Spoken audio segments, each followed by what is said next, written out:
الحمد لله نحمده ونستعينه ونستغفره ونؤمن به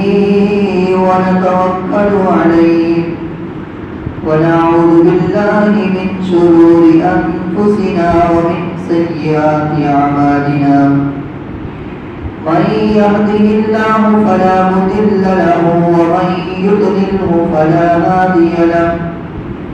ونشهد أن لا إله إلا الله وحده لا شريك له ونشهد أن سيدنا ومولانا محمدا عبده ورسوله أما بعد فأعوذ بالله من الشيطان الرجيم بسم الله الرحمن الرحيم ألف لام ميم ذلك الكتاب لا ريب فيه هدى للمتقين إن الله وملائكته يصلون على النبي يا أيها الذين آمنوا صلوا عليه وسلموا تسليما اللهم صل على سيدنا ومولانا محمد وعلى آل سيدنا ومولانا محمد وبارك وسلم عليه بندہ پروردگارم امت احمد نبی بندہ پروردگارم امت احمد نبی دوست دانے چار عالم تابع اولاد علی مذہب حنفیم دارم ملت حضرت خلیل خاک پائے غوث اعظم زیر سایہ الولی قریبا ببخشائے برحان ماں کی استم اسیر کمند ہوا نداری مغیر استو فریاد رس توی آسیاں و خطا بخشو بس نگادار مارا دلائی خطا خطا در گزارو ثواب نما اللہ تعالیٰ کی حمد و ثنا حضور صلی اللہ علیہ وسلم کی بارگاہ میں درود شریف پیش کرنے کے بعد آپ حضرات کے سامنے قرآن مجید قرآن حمید کی جو آیہ کریمہ میں نے تلاوت کرنے کا شرف حاصل کیا الف لام میم ذالک الکتاب لا ریب فیہ ھدی للمتقین اللہ تعالیٰ قرآن پاک میں ارشاد فرماتا ہے یہ بلند خدا کتاب ہے جس میں کوئی شک کی جگہ نہیں شک کی گنجائش نہیں اور اس میں ہدایت ہے متقین کے لیے حضرات احباب قرآن اور رمضان کا بڑا گہرا تعلق ہے اور یہ برکت والی گھڑیاں رمضان مبارک کی جو گزر رہی ہے بس کچھ ہی ٹائم کی یہ مہمان ہیں بڑی خوش قسمتی ہے ہم لوگوں کی جنہوں نے اس رمضان میں اللہ تعالیٰ کی تسبیح و تحلیل کی عبادت و ریاضت کی اور اپنے گناہوں کی بخشش کی کیونکہ حضور علیہ السلام نے ارشاد فرمایا کہ بدبخت ہے وہ انسان جو اپنی زندگی میں رمضان پائے اور پھر اللہ سے معافی نہ مانگے اور اپنے گناہوں کی بخشش نہ کرائے تو آج بھی ہمیں موقع مل رہا ہے کہ ہم رمضان کی ان برکت گھڑیوں میں اپنے آپ کو اللہ کے ہاں سپرد کریں اللہ کی تعریف پر لے کر اللہ کے ہاں توبہ کریں سچے دل سے اور رمضان شریف میں سب سے زیادہ جو عبادت کی جاتی ہے وہ قرآن پاک ہے اکثر اوقات لوگ رمضان مبارک میں 5-6 قرآن پاک مکمل کرتے ہیں تو یہ رمضان اور قرآن کا بڑا گہرا تعلق ہے اسی وجہ سے کیونکہ رمضان شریف میں قرآن پاک نازل ہوا قرآن اللہ تعالیٰ کی بلند رتبہ کتاب ہے، تمام آسمانی کتابوں سے افضل و اشرف قرآن پاک ہے۔ جس طرح ہمارا دین تمام نبیوں کے دینوں سے افضل ہے، جس طرح ہمارے نبی تمام انبیاء سے افضل ہے، اسی طرح تمام آسمانی کتابوں سے قرآن پاک افضل ہے۔ قرآن پاک انسان جب تلاوت کرتا ہے قرآن پاک کی تو اس کے دل پر اللہ کریم نور کی تجلیات فرماتا ہے۔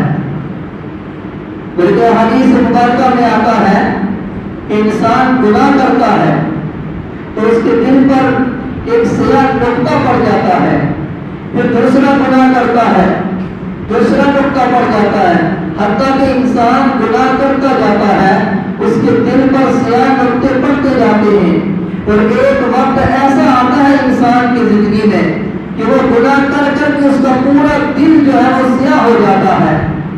تو حضور علیہ السلام نے فرمایا کہ وہ دل جو ہے وہ دل موٹا ہو جاتا ہے، اس انسان کو گناہ نظر نہیں آتا۔ صحابہ کرام نے رضوان اللہ تعالی علیہم فرمایا کہ یا رسول اللہ صلی اللہ علیہ وسلم اس ذنب کو کیسے صاف کیا جائے؟ تو حضور نے فرمایا قرآن پاک کی کثرت سے تلاوت کرو، قرآن پاک کی کثرت سے تلاوت کرو، اللہ کا ذکر کرو، اس کے ساتھ انسان کے گناہ دھل جاتے ہیں اور دل روشن ہو جاتا ہے۔ حضرات جی احباب، رمضان شریف کے بعد بھی کوشش کریں کہ قرآن کی تعلیمات کو بنائیں، اسی طرح جس طرح قرآن پاک رمضان میں ہم پڑھتے رہے، رمضان کے بعد بھی حفاظ کرام تراویح میں جب قرآن پاک مکمل کرتے ہیں تو پھر آگے سے الف لام میم سے بھی شروع کر دیتے ہیں، جو پڑھ لیتے ہیں۔ اس کا مطلب یہی ہوتا ہے کہ ہم نے قرآن پاک مکمل کیا لیکن دوسرا شروع کر دیا،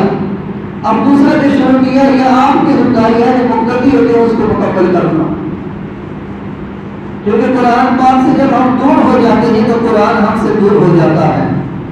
اور حضور علیہ السلام نے فرمایا کہ جس انسان کے دل میں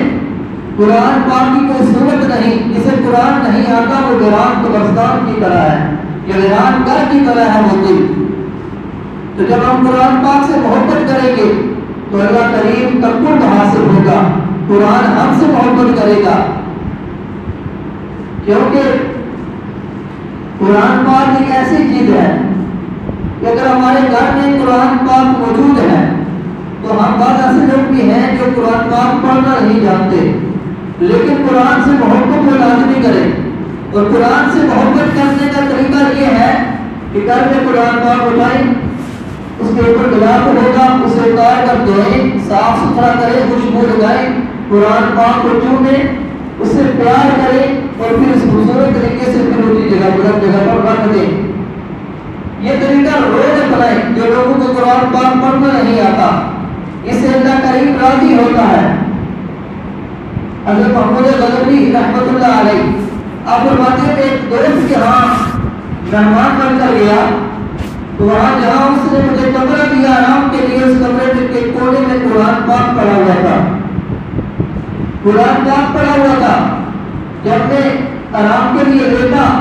تو میں نے دیکھا کہ کونے میں قرآن پاک ہے، تو میرے دل میں یہ گوارا ہوا کہ میں قرآن پاک کو دوسرے کمرے میں رکھ دوں، قرآن پاک کے سامنے میں لیٹ جاتا ہوں، یہ ادب کی خلاف ہے، کیونکہ قرآن پڑھنا فرض ہے۔ پھر دل میں خیال یہ آیا کہ میں قرآن پاک کو اپنے آرام کے لیے دوسرے کمرے میں رکھ رہا ہوں، کیوں نہ میں بھی دوسرے کمرے میں چلا جاؤں۔ تو انہوں نے ایسا ہی کیا، تو کسی نے ہاتھ میں دیکھا تو ان سے کسی نے پوچھا کہ آپ کو سب سے زیادہ عمل کس عمل نے آپ کو فائدہ دیا؟ تو وہ کہنے لگے کہ میں نے قرآن پاک کی عزت کی تھی، اس کا ادب کیا تھا، تو اللہ کریم نے مجھے اس کے ادب کی وجہ سے نواز دیا اور مجھے بخش دیا۔ یعنی قرآن پاک کا ادب کرنا، ادب کرنے کا اتنا اللہ تعالیٰ اجر عطا فرماتا ہے۔ اور جو لوگ قرآن پاک کی تلاوت کرتے ہیں، ایک لفظ کے بدلے اللہ کریم 10 نیکیاں عطا فرماتا ہے، وہ 10 درجات بلند فرماتا ہے، اور 10 گناہ معاف ہو جاتے ہیں۔ انسان اللہ تعالیٰ کا قرب حاصل کر دیتا ہے۔ قرآن پاک میں بے شمار ایسی سورہ ہیں کہ جن کو پڑھ کر بندہ شفا حاصل کر لیتا ہے۔ کوئی بیمار ہو جائے تو اس کو دم کرے، سورہ فاتحہ استفادہ کرتا ہے انسان شفا یاب ہو جاتا ہے. آیت الکریمہ ہے لا الہ الا انت سبحانک انی کنت من الظالمین. اب ہمارے ہاں یہ رواج ہے کہ جب آیت الکریمہ ہم پڑھنا چاہتے ہیں کوئی مشکل آتی ہے ہم پر تو ہم مدارس سے بچے بلاتے ہیں اور بچوں کو بلا کر سوالات آیت الکریمہ پڑھا دیتے ہیں. لیکن آیت الکریمہ کا جو اصل مقصد ہے وہ وہاں پر رہ جاتا ہے. کیونکہ آیت الکریمہ کا مطلب یہ ہے کہ لا الہ الا الہی تو اللہ ہے، انت سبحانک تیری ذات پاک ہے، انی کنت من الظالمین اور میں مجرم ہوں، میں جرم کرتا ہوں، میں اقبال جرم کرتا ہوں، میں اپنے جرم کو قبول کرتا ہوں.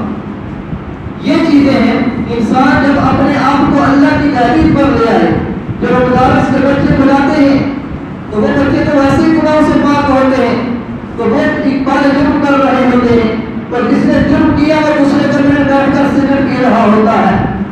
تو یہ تو سراسر زیادتی ہوئی نا کہ جن بچوں کو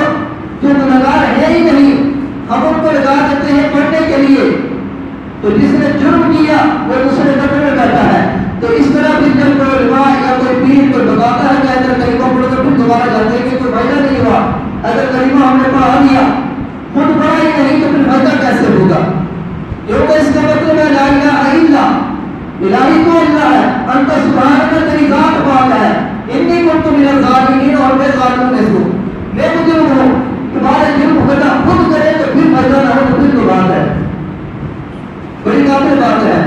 تو کوشش کیا کریں کہ جس پر بھی مشکل ہو تو وہ خود اللہ تعالیٰ کی تعریف پڑھائے، اپنے گناہوں پر معافی مانگے اور پھر آیت الکریمہ کی خود تلاوت کرے. آیت الکرسی ہے، سورہ بقرہ کی جتنی آیتیں ہیں ان کی سردار ہے یہ آیت. اور حضور علیہ السلام کے حدیث سے مبارکہ ہے کہ نماز فرض کے بعد جو بندہ آیت الکرسی کی تلاوت کرتا ہے اس بندے کے درمیان اور جنت کے درمیان صرف موت کا پردہ ہے. یعنی بندہ موت ہوا تو حساب کتاب کے بغیر جنت میں چلا گیا. یہ قرآن پاک کی اتنی برکت ہے. حضرات صحابہ حضور علیہ السلام کے صحابی سیدنا ابو سعید خدری رضی اللہ تعالی عنہ آپ فرماتے ہیں کہ اپنے سینے میں قرآن پاک کی تلاوت کر رہا تھا تو میں نے دیکھا کہ میرا گھوڑا سینے میں باندھا ہوا ہے اور وہ اچانک اچھلنا شروع ہو جاتا ہے اور مجھے بڑی فکر ہوتی ہے کہ اس کے پاس میرا بیٹا بھی ہے، کہیں میرے بیٹے کو روک نہ ڈالے. جب قرآن پاک کی تلاوت بند کرتا ہوں تو وہ گھوڑا ساکت ہو جاتا ہے، جب تلاوت شروع کرتا ہوں مست ہو جاتا ہے. حضور علیہ السلام کی بارگاہ میں آتے ہیں، عرض کی یا رسول اللہ صلی اللہ علیہ وسلم میرے ساتھ یہ ماجرا ہوا، قرآن پاک کی تلاوت کرتا ہوں میرا گھوڑا مست ہو جاتا ہے، چلنا شروع ہو جاتا ہے، اور جب میں اپنے سیر میں ٹہلتا ہوں تو میرے سر کے اوپر ایک کچری نماز سایہ مدد ہوتا ہے. حضور علیہ السلام نے فرمایا کہ قرآن پاک کی تلاوت سن کر یہ گھوڑا مست ہو جاتا ہے اور پھر تمہارے اوپر جو سایہ تھا وہ فرشتے تھے، اللہ کریم کی رحمت تم پر برس رہی تھی. اگر تم تلاوت بند نہ کرتے تو صبح تک لوگ ان فرشتوں کی زیارت کر دیتے. یعنی قرآن پاک کا اتنا عدم احترام ہے، لیکن ہم لوگ قرآن پاک کو بند کر کے غلاف میں اس بیٹ کی اونچی جگہ پر رکھ دیتے ہیں. اگر ٹائم ملا تو پڑھ لیں گے، نہ ٹائم ملا تو نہیں پڑھیں گے. جب ہم قرآن سے دور ہوتے جائیں گے قرآن ہم سے دور ہوتا جائے گا، آہستہ آہستہ قرآن بھول جائے گا. اور پھر کوشش کریں کہ اپنے بچوں کو قرآن کی تعلیم دیں. ایک رکوع، ایک آیت، دو آیت کریمہ روز تلاوت لازمی کریں. گھر میں بھی برکت ہوگی، اپنے جتنے والدین فوت ہوئے ہیں ان کو بخشنا بھی ہے، ان کے لیے بھی فائدہ ہوگا، اور آپ کے جو بچے ہیں وہ آپ سے تربیت حاصل کریں گے کہ میرے بزرگ یا میرے والد گرامی ہر روز قرآن پاک کی تلاوت کرتے ہیں. حضور علیہ السلام کی بارگاہ میں ایک صحابی آئے، عرض کی یا رسول اللہ صلی اللہ علیہ وسلم ہم دو بھائی ہیں اور میں کھیتی باڑی کرتا ہوں اور دوسرا میرا جو بھائی ہے وہ مسجد میں بیٹھا رہتا ہے، قرآن پاک کی تلاوت کرتا ہے، اللہ کا ذکر کرتا ہے. اور جب اناج کا ٹائم ہوتا ہے، اناج تیار ہو جاتا ہے، اناج پک جاتا ہے تو میرا بھائی برابر کا حصے دار ہوتا ہے. تو ہم تقسیم میں برابری کرتے ہیں، اس کو بھی مجھے حصہ دینا پڑتا ہے برابر کا، حالانکہ میں نے محنت زیادہ کی ہے، میرا حصہ زیادہ بنتا ہے، وہ تو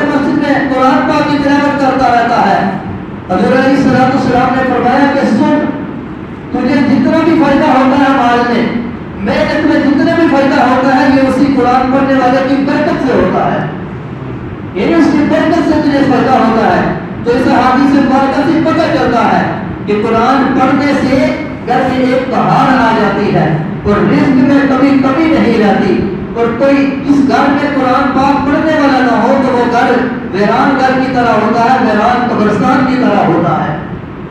تو اپنے بچوں کو اس سائڈ پر لگائیں، کوشش کریں کہ وہ قرآن پاک کی تلاوت کریں، اور ہو سکے تو ان کو قرآن پاک حفظ کرائیں کہ قرآن پاک کی حفظ جو ہے ان کی بڑی شان ہے اللہ کریم نے رکھی ہوئی،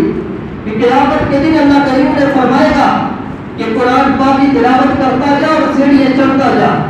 جب وہ قرآن پاک مکمل کرے گا تو جتنا بھی مخلوق نے طے کی ہوئی اللہ تعالیٰ جنت میں وہ جگہ ساری اسے عطا فرما دے گا۔ اور بروز قیامت جب حافظ قرآن کے والدین محشر میں جائیں گے تو ان کے سر پر نور کے تاج ہوں گے، اور نور کے تاج کی اتنی روشنی ہوگی کہ انبیاء اور شہداء دیکھ کر پوچھیں گے کہ یہ کون لوگ ہیں، یہ کون لوگ ہیں اتنی عبادت اور ریاضت والے؟ تو انہیں بتایا جائے گا یہ حافظ قرآن کے والدین ہیں جن کو اللہ تعالیٰ نے اتنی عزت دی، جن نے اپنے بچوں کو دین پر لگایا اور قرآن سکھایا اور قرآن پڑھایا۔ یہ حافظ قرآن کے والدین کی شان ہے، اور حافظ قرآن کی کیا شان ہے اللہ تعالیٰ ہی بہتر جانتا ہے۔ حضرات بھی احباب کوشش کریں کہ جس طرح سے بھی ہو قرآن پاک سے ایک رابطہ بنا لیں، ایک رشتہ بنا لیں۔ ہر روز سورہ یاسین، سورہ مزمل، ہمارے جتنے بھی بزرگ ہیں یہ کوشش کرتے ہیں کہ یہ پڑھتے ہیں، ہماری نوجوان نسل تو موبائلوں میں لگی رہتی ہے، ان کو ٹائم نہیں لگتا کہ وہ قرآن پاک پڑھیں۔ موبائلوں سے پتہ نہیں کیا کرتے ہیں، موبائل میں 2 گھنٹے 3 گھنٹے جو ہے نا موبائل میں لگے رہتے ہیں۔ قرآن پاک سے ہم دور ہوتے جا رہے ہیں، اور جو گھر میں برکت ہوتی ہے یہ میں کہتا ہوں کہ آپ کے والدین کی وجہ سے ہے۔ جو بزرگ گھروں میں رہتے ہیں ان کی برکت سے ہے، ان کے مسلح کی برکت سے، ان کی دعاؤں کے صدقے آپ کو رزق مل رہا ہے۔ لیکن ہمارے ایسے اعمال نہیں ہیں کہ اللہ تعالیٰ ہمیں عطا کرے کہ ہم نہ فرمان ہیں والدین کے نہ فرمان، اور پھر قرآن پاک پڑھتے نہیں۔ اگر ان کو صبح جگایا جائے والد یا کوئی بزرگ جگاتے تو کہتے ہیں نہ بیٹا آپ کو سہنا تھا نہ میرے صحت دینا۔ یہ طریقہ ہو گیا ہماری تربیت کا